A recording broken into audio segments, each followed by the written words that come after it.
everyone. Welcome to today's program on Justice, a lawyer's hangout where lawyers dissect legal issues with intent to create awareness, educate, and enlighten the public.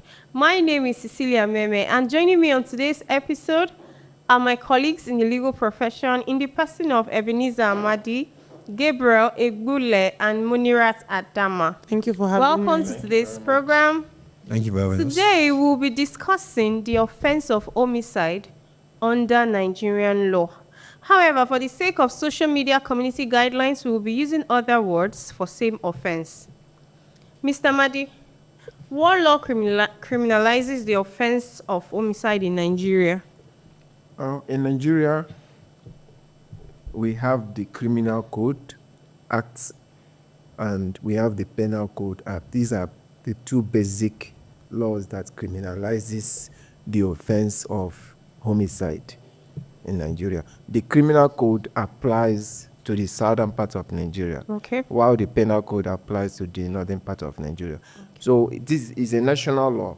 However, the Criminal Code in most states in the south, they have already enacted it as a criminal code law. Okay. So each state has a criminal code law in the south, while each state in the north, they have the penal code law. Okay. So that's the difference. So we can also understand that the Constitution of the Federal Republic of Nigeria also made provision for that, where in Section 33, where it made provision for right to life. So that is where this Constitution also made it an offense to unalive someone. Yes, unlawfully. Okay. Yes. Mr. Gabriel, as provided by this law, as rightly mentioned by Mr. Amadi, what actions would constitute homicide? First of all, I believe to add to what Mr. Amadi said, actions that could communicate and constitute homicide. Killing somebody definitely constitutes homicide. That's taking the life of another Yes, person. unaliving someone Yeah. basically is an action that can constitute homicide. Okay. And intentional, it could be intentional, it could be unintentional. For instance, driving recklessly can unalive someone. Okay. For instance, planning a premeditated action whereby you plan to unalive someone, you carry out the plan. And also, it's also very important to note that when you plan this with somebody else, when the person was involved in the act, he also is liable for homicide. Okay. Miss Munirat, where someone attempts to unalive someone, is the person guilty of an offense? Yes. And it is called attempted murder or attempt to unalive someone, but it was not successful. So the intention is there. You carried out the plan, but it was not successful. It failed. Okay. So you will not go scot-free because it failed. You will be indicted for an attempt to unalive someone. Okay, so for the sake of emphasis, just even having an attempt or taking steps to carry out that act, though not successful, is also an offense. Yes. Okay, so now, Mr. Madi, in circumstances where a person doesn't intend to unalive another person, but it led to the loss of that person's life, what offense has that person committed? Yes, in a situation where someone through his or her acts or actions led to the loss of life of a person, the person will be liable for manslaughter. Okay. So far as there is no intention. You know, the difference between murder and manslaughter, according to our criminal code, is that of lack of mental element. Okay. For you to prove murder as an offense, there are some ingredients you need to establish, which number one is the mental element, which we call the mens rea. So that mental element is the intention to cause the death of the person.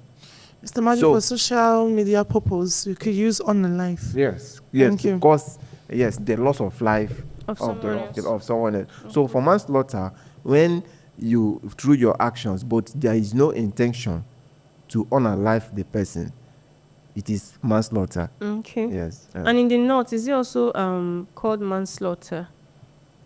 In the north, there's the principal act is called culpable homicide, but Okay. it's not directly called manslaughter. But there's a provision under For the it, yes also for it in the, yes under the penal under code. penal code. Okay, Yes. Miss Munirat, this brings me to the next question.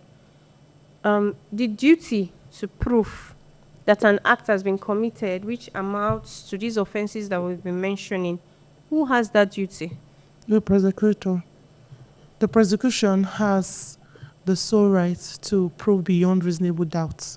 Okay. Yes. So for the sake of we want a situation where our audience will understand who the prosecution Oh, is. So okay. who is the prosecution? The prosecution in this case solely might be the police. Okay. Yes, the police, the states, or in some situation where a private person gets the permission of the states or the Attorney General to prosecute the matter. But whoever is the person who takes the matter to court that such offense was committed, that person has the onus. Onus means the burden of proof is on that person to prove beyond any doubt that the defendant actually unalive the person. Yeah, beyond Yes. reasonable doubt. Exactly. Okay, Mr. Gabriel, what's the punishment prescribed by law for these offenses? Because we've mentioned the offense of homicide in itself.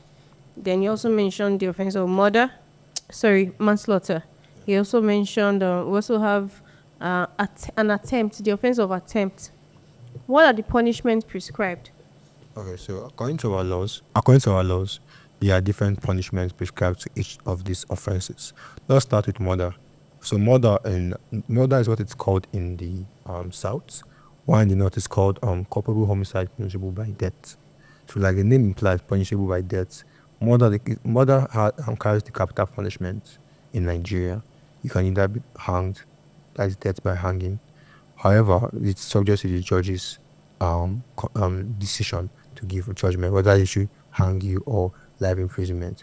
But the penalty for manslaughter, now this is involuntarily unaliving someone, which is also called culpable homicide not punishable by death in the north. Punishment, it ranges. There's a stipulated period. Okay. However, there's also carries the maximum of life imprisonment. Okay. Okay, so now back to Mr. Majid. Individuals who their family have been affected by these kind of offenses, what steps do you think they should take in seeking for justice? The reason is that I think within this period of January, we've had a lot of situations or offenses of this kind all over social media. We've had the case of Salome. There's also a case down Delta, I think, similar to that of Salome. There's also the case where the husband unalived his wife for whatever reasons that they have, and so many other cases out there. And there is one voice that most of them are crying for, which is seeking for justice.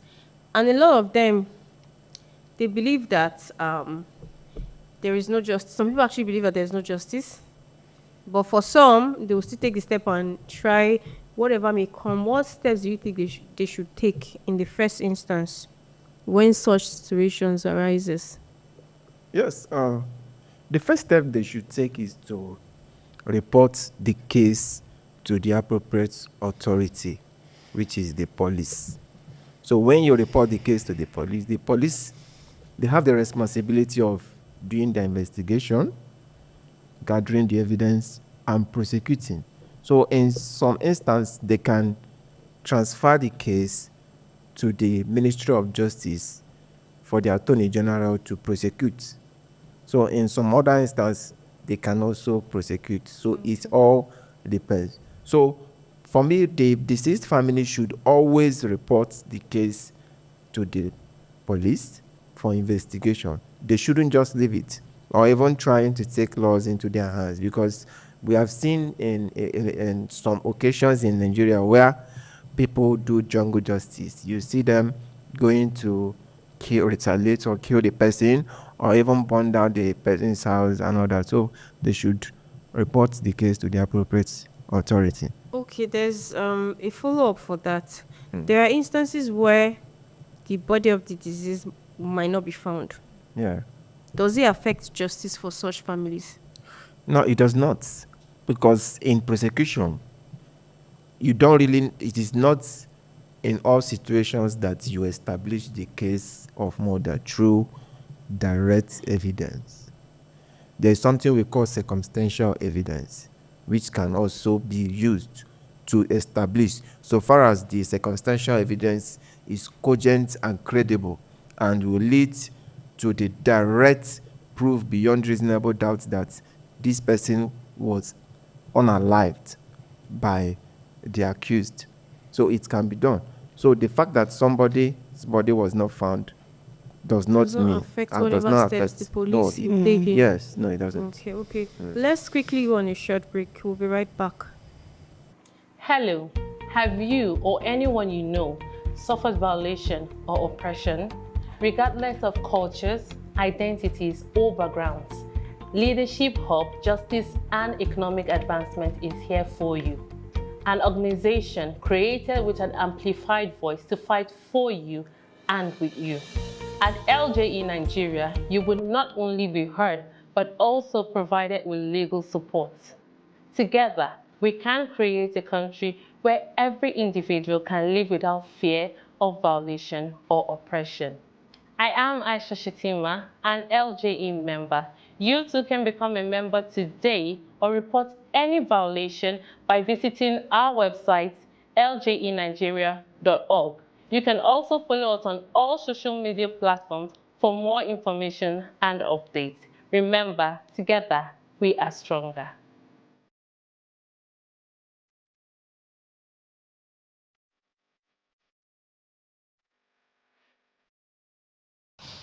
Welcome back. Before we went on break, Mr. Amadi rightly said that even where the body of the deceased cannot be found, it does not affect justice for the family. You can still go ahead to seek for justice. So now this brings me to our next question. Ms. Munirat, do you believe our justice system is doing the very best to ensure victims of these offenses get the justice that they deserve? Not to condemn them entirely, to a large extent, maybe. But I believe there are some adjustment or amendment they're supposed to do, e.g., a faster,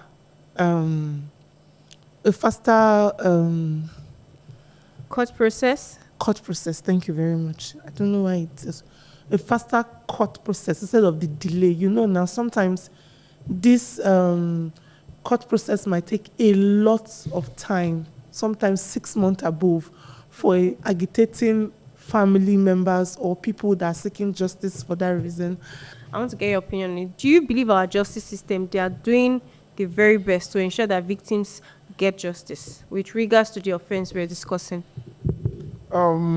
They have not, from my own opinion, our justice system, they have not really been up and doing in terms of giving justice to the victim's family.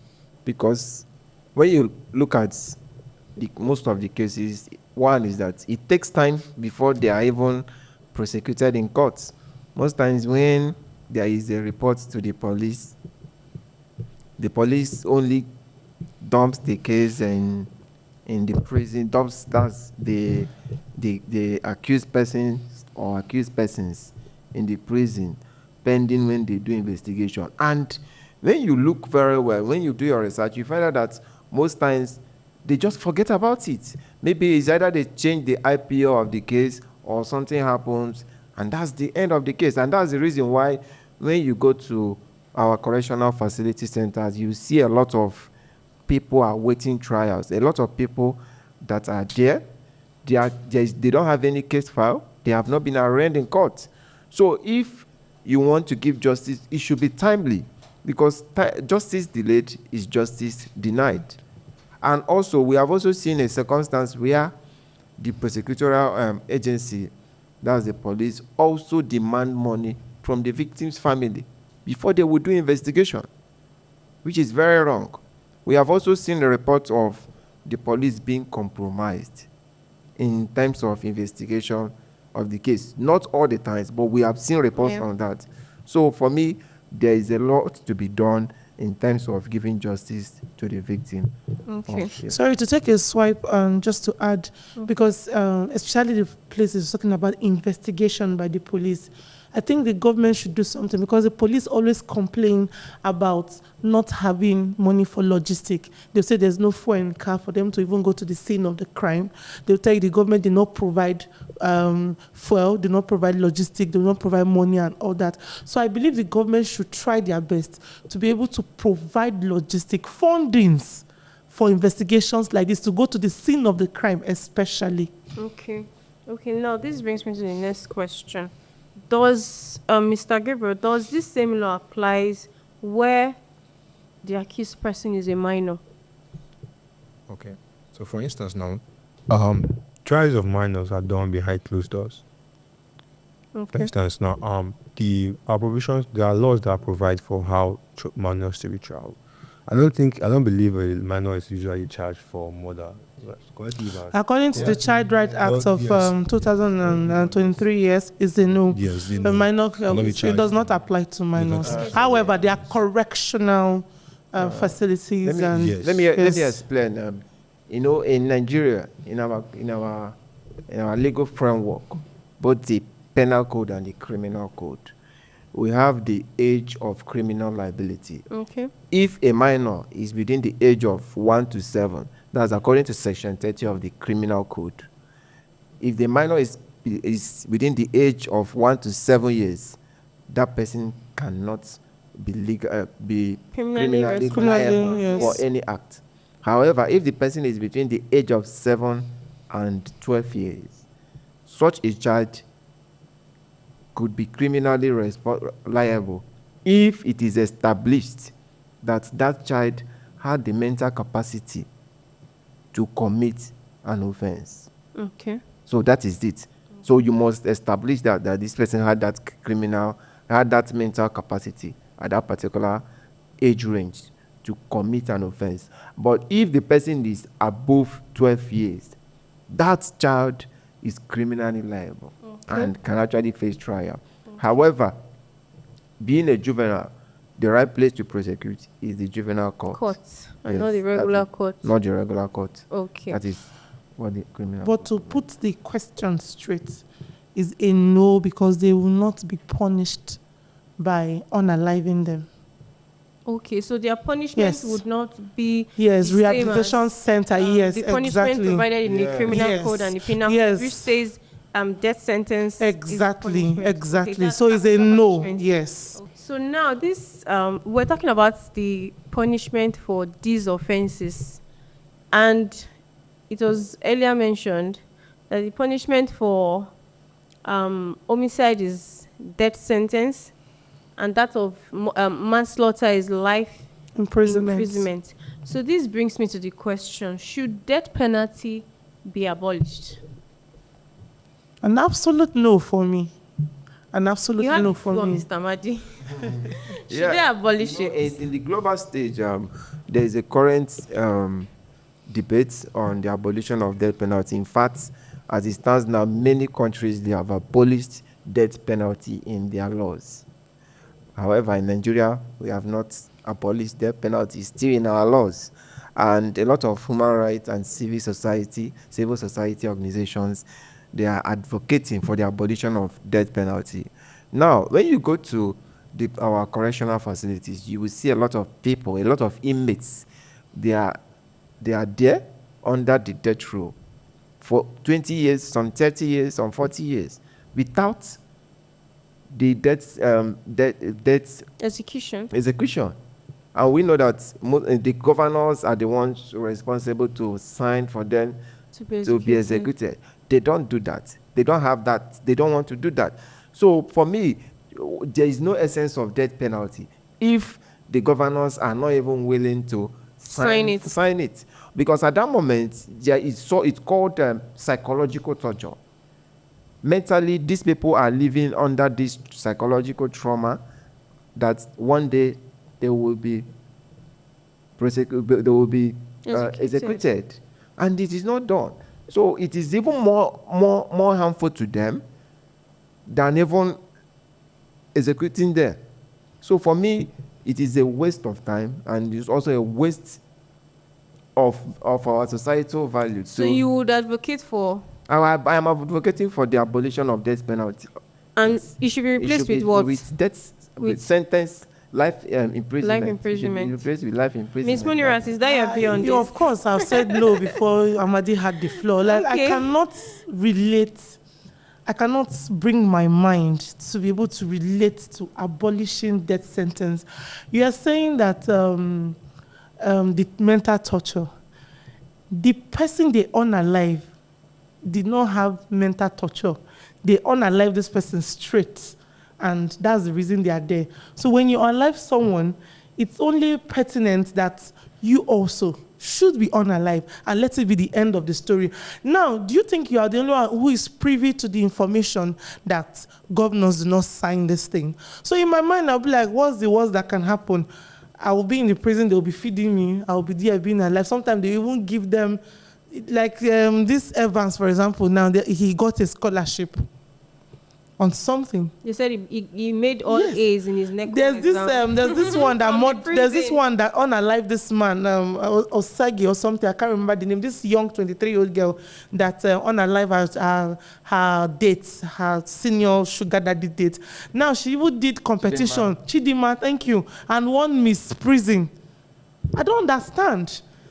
It will not even put fear. Is it not a mockery on the family? Yes, it will not even put that have fear been on the cut short? accused person. I can go ahead and unalive anybody because I know what's the worst that can happen. I'll go and contest and win Miss Prison or whatever. I don't, those civic society advocating for them to abolish. I cannot just wrap my head when it should be an eye for an eye.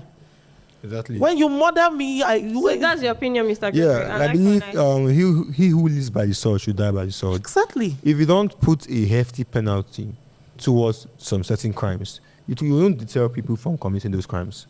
What's the worst that could happen? I'll go to prison and I will not die. But you can't kill my child and you're alive in prison and you expect me to see that. We're advocating for justice. What will you say is justice? What is justice? What do you say is justice? Someone you kill somebody and the person you killed is dead and buried and you are alive. So I believe, like I said, who lives by the So sword should even die if by the the person sword. is alive in the prison, as far as both of you are concerned, it doesn't equate. See It the doesn't beautiful equate package of justice. recreational with recreational packages they have for prison warders now. Somebody that killed somebody should be enjoying such package too. I don't understand. There should be Where a the scale civic of society that are balance. calling for the abolition, like Mr. Barrister Madi, I don't understand where they're coming from. Because eye for an What do you eye. have to say about that? Are you saying Timileyin should be languishing in the prison? No. In prison? When you look at it, you will understand that even when you kill the person, it still does not deter others from committing the offense. The offense. For instance, the offense of robbery, armed robbery. It became more pronounced when it was made a capital punishment Offense. in Nigeria, even kidnapping.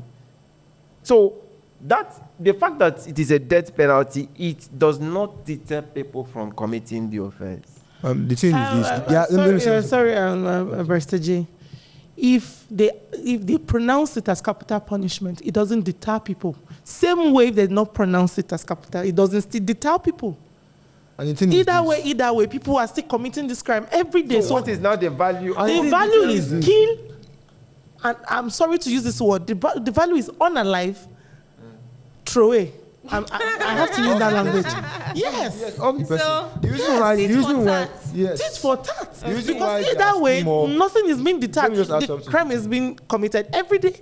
The reason why there are still more killings Yeah, but do you going on think is that there's this. a lot of awareness out there for this punishment of this offense due to the rampant nature of how this offense is currently ravaging our society? Do you think there's a lot of awareness? Because I don't know, if there's what pushes people to feel like, for some people, they might do it and feel like they might get away with it. Because I think in the last 5 days, in the news, I don't think a day goes by without you hearing that somebody's life was cut short. Barrister Cecilia. So is it that they are not aware that the punishment for murder is death sentence, or they are not aware that the punishment for manslaughter is life imprisonment. The thing is this: when was the last time the death penalty was enforced in Nigeria? Like they actually killed somebody for We killing don't somebody. know. We don't That's work the in the thing. correctional centers to get that information. When you kill and when you kill these people Public execution. Yes, thank you. And that is what Yes. Salome family is calling for. Public Yes. execution. You can't just But Exactly. Mr. Ebenezer, that's another Which angle. When you- might when you likely enforce not it. happen. If they are executing that public execution, and let's say, I don't know, it might not be proper, but let's say the video, it is being aired publicly, and people begin to see that this is how such crimes are being executed, the punishment for it are being executed. Don't you think it will deter people? It will not.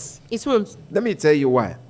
Some of these criminals that commit these offenses, they are hardened. Some of them are not criminals. Exactly, they are Like hardened. the issue of the husband because and wife. you know, yeah, like when you commit a crime, you're a criminal. Okay.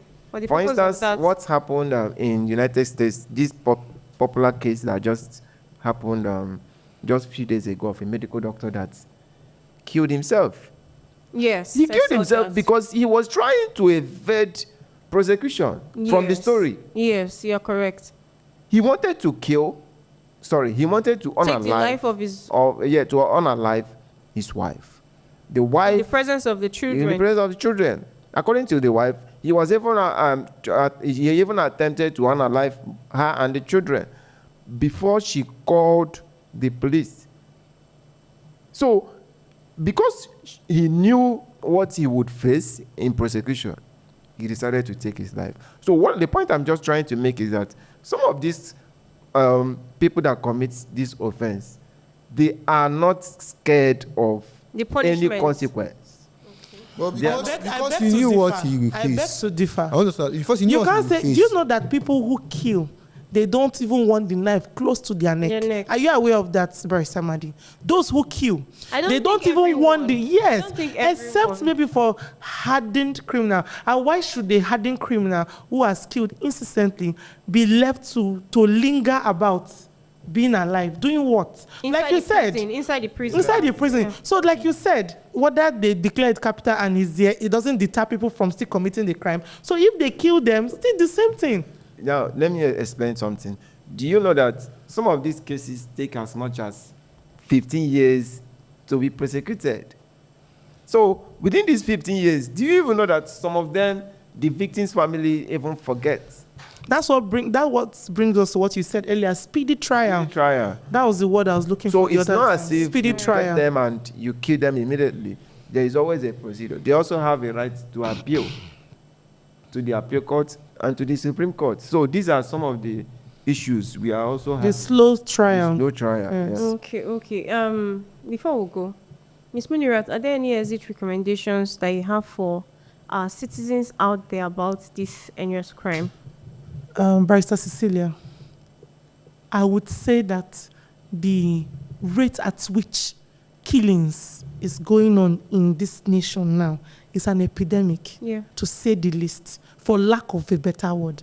It's an epidemic. I want to appeal to the general public that when you're offended or you are pained or you are grieved by whatever it is that the other person does to you, taking their life is not the solution. Killing them is not your next line of action. Pouring fuel on someone to burn someone, poison someone, to kill someone, to take someone's life should not be your next line of action. There are so many options, like cutting them off your life, going away from there, reporting to appropriate authorities. Please, I don't know what this epidemic about killing is all about. Every day you open your phone, killing. What is it? Why should taking someone else's life be the next course of action? Mr. Gabriel, what are your exit recommendations? Well, I want to just add on this issue of the death penalty. I believe that it should be enforced. Most governors are not signing the death warrant. They just give death penalty and people are languishing in prison. I believe when you enforce it, you made a statement earlier that doctor, the example you gave of that doctor that killed himself because of his wife, he knew what he would face. When there's a punishment, a hefty punishment attached to something, it will deter people. You don't expect this stimuli in that. He was so. I watched the video, and he sounded so cocky and confident, no remorse, because he knows that he will not be killed. So I believe that my recommendation is for the government and for the governors to enforce this death penalty. Mr. Madi, any executive Yes, recommendations? first of all, we need to adopt forensic investigation in Nigeria. I agree. You know that in most cases in Nigeria, we lack this forensic equipment to do investigation, particularly for the police. In most countries, the reason why these crimes are not that rampant is because they have the forensic equipment, they have the technology to curtail them. In most places now, in most countries, they have CCTV cameras all over the country. But in Nigeria, we don't have such. That is why people are being kidnapped, and you can't trace them. So we need to adopt forensic and technology measures in our country. But that is going to deter a lot of people. Secondly, we need witness protection. Most times you will see the reason why these cases are not prosecuted is because witnesses, they are scared of coming to court.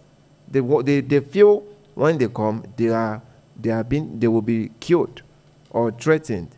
So we need that. And also, we need the police to sit up when it has to do with investigation of cases.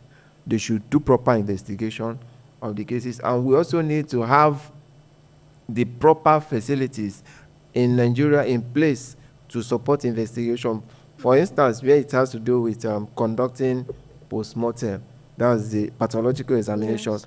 This, for instance, this Mohbad case, look at how it's messed up. Why do you need to go to America, United States, outside the country to conduct an effective post-mortem? We don't need it.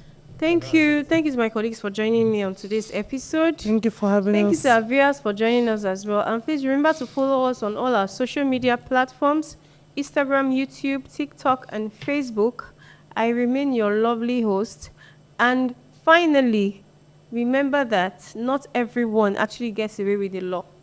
So if you think because some cases have been swept under the carpet that some other cases might actually gain so much attention that the law would take its course, the law, you get cashed up with whatever punishment you deserve.